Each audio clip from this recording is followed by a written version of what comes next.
Bismillahirrahmanirrahim. Assalamualaikum warahmatullahi wabarakatuh. Bagaimana kabar kalian semua? Mudah-mudahan kalian senantiasa dalam keadaan sehat walafiat. Amin amin ya rabbal alamin. Alhamdulillah pada saat ini kita bisa bertemu kembali dalam pembelajaran bahasa Indonesia kelas 8. Untuk pertemuan kali ini kita akan membahas tentang unsur kebahasaan teks eksposisi. Apa saja unsur-unsur kebahasaan teks eksposisi? Simak terus ya video kali ini.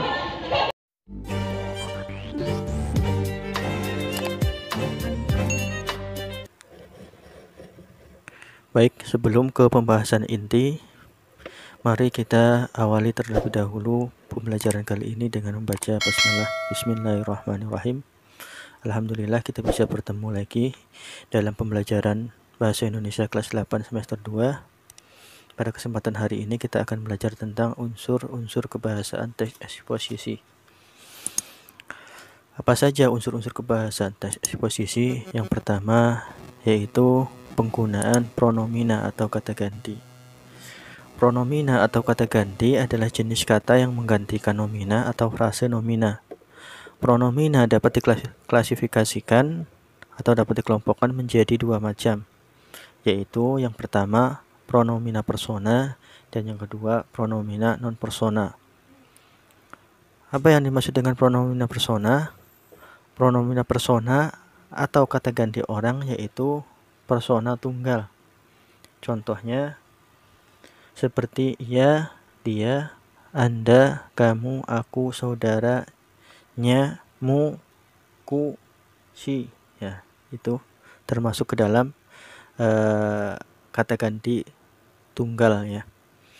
Kemudian persona yang jamak ya, kata ganti yang jamak contohnya seperti kita, kami, kalian, mereka, hadirin, para. Nah, itu adalah contoh-contoh dari kata ganti ya. Kata ganti ini kalau dalam bahasa Arab disebut dengan domir ya. Huwa, huma, hum, dan seterusnya. Anta, anti. Kemudian selanjutnya pronomina non persona atau kata ganti bukan orang itu dibagi menjadi dua. Yang pertama pronomina petunjuk dan yang kedua pronomina penanya. Pronomina petunjuk contohnya ini, itu, sini, situ, sana. Nah, ini semuanya merupakan kata ganti penunjuk ya. Kemudian yang kedua pronomina penanya contohnya apa, mana, siapa, dan lain-lainnya yang berkaitan dengan penanya ya, pronom kata ganti penanya. Kemudian yang kedua penggunaan kata kajian dan kata populer. Kata kajian adalah kata-kata yang memiliki makna khusus berkaitan dengan bidang tertentu. Ya, ini kata-kata khusus ya, sesuai dengan bidangnya. Misalnya kata dunia maya, ini kata khusus berkaitan dengan media sosial ya, bukan dunia nyata atau dunia gaib ya. Kemudian ada contoh internet, ini juga masih termasuk istilah yang ada di dunia maya ya. Viral, kemudian terminologi ya. Kemudian kata populer adalah kata yang memiliki makna umum, contohnya kata bohong, palsu, berita, dan isu ya. Berbeda dengan kata ilmiah ya. Kata ilmiah itu kan kita tidak semuanya orang mengetahui artinya, dan ketika ingin mengetahui artinya harus membuka kamus ilmiah. Nah, seperti itu. Kemudian yang ketiga yaitu penggunaan kalimat tanya retoris ya. Apa yang dimaksud dengan kalimat tanya retoris? Kalimat tanya retoris itu adalah kalimat tanya yang sesungguhnya tidak memerlukan jawaban, karena penanya sesungguhnya sudah mengetahui jawaban dari pertanyaannya. Contohnya, apakah Anda pernah sakit kepala? Nah, dia hanya sebatas bukan ingin meminta jawaban ya, tapi ini hanya sebatas kalimat tanyanya itu seperti kalimat berita ya. Apakah Anda sering merasa takut saat berada di tempat gelap? Ya, biasanya itu berada di radio ya, di acara-acara itu ketika pemateri sedang memberikan materinya ya, banyak sekali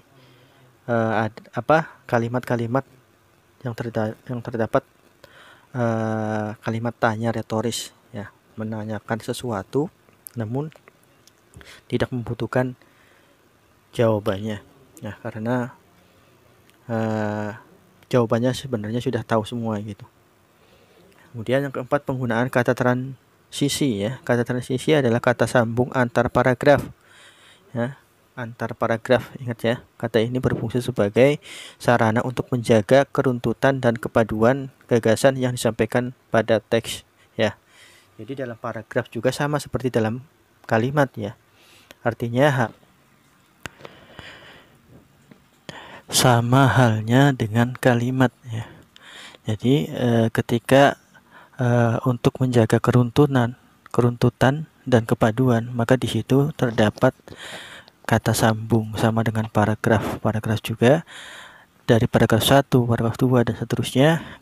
Agar runtut maka terdapat kata sambung ya. Kata sambung ini ada antar kalimat, ada juga antar paragraf ya, seperti itu. Ini contohnya kata sambung di sini. Dengan demikian sebaliknya sehubungan dengan hal tersebut. Nah, ini semuanya kata sambung antar paragraf. Kemudian selanjutnya yaitu yang kelima, verba aktif pasif ya. Verba itu adalah kata kerja ya. Verba aktif adalah verba yang menyatakan perbuatan aktif yang ditandai dengan imbuhan menasal ya. Dan juga kata kerja aus ya. Kata kerja aus itu kata kerja tanpa imbuhan. Contohnya kata mengatakan, mencari, berbicara dan mengajari. Dan di sini mengatakan ya ada imbuhan menasalnya. Mencari ya, mencari juga sama ada imbuhan menasalnya. Berbicara kata asalnya bicara, ada imbuhan bernya. Kemudian verba pasif ya, kata kerja pasif adalah verba yang diawali dengan imbuhan di, ter, dan ke an. Contohnya kata dikabarkan, terjatuh, dan kecurian. Nah, ini terjatuh ya, ternya bermakna tidak disengaja, sama dengan kecurian ya, seperti itu. Nah, selanjutnya yaitu penggunaan bahasa baku ya. Mengingat bahasa tes eksposisi merupakan ragam tes ilmiah, maka ragam bahasa yang digunakan adalah ragam tes baku, artinya menggunakan bahasa baku ya. Ketika kita ingin membuat sebuah tes eksposisi, maka harus memperhatikan dan memastikan semuanya katanya dengan menggunakan kata-kata yang baku. Beberapa contoh penulisan kata atau gabungan kata yang tidak baku adalah seperti kata khawatir. Ada tulisannya khawatir ya, penulisan yang benar itu adalah khawatir. Kemudian produk ya, penulisan yang benarnya itu adalah produk. Provokatif ya, penulisan yang benarnya itu provokatif pakai V. Kemudian media massa, S-nya 1, penulisan yang benarnya itu adalah media massa ya, S-nya 2. Nah, inilah unsur-unsur kebahasaan tes eksposisi. Terdapat 6 ya. Silakan kalian bisa mendownload materinya di web, di download materi. Jika di video ini masih kurang paham, mudah-mudahan kalian bisa lebih memahami lagi dengan membacanya di file download materi ya. Kemudian jangan lupa mengerjakan tugasnya dengan membuka link yang tertera di file tersebut. Mari kita akhiri pembelajaran kali ini dengan membaca hamdalah. Alhamdulillahirabbil alamin. Subhanakallahumma wa bihamdika asyhadu an la ilaha illa anta astaghfiruka wa atubu ilaik. Assalamualaikum warahmatullahi wabarakatuh.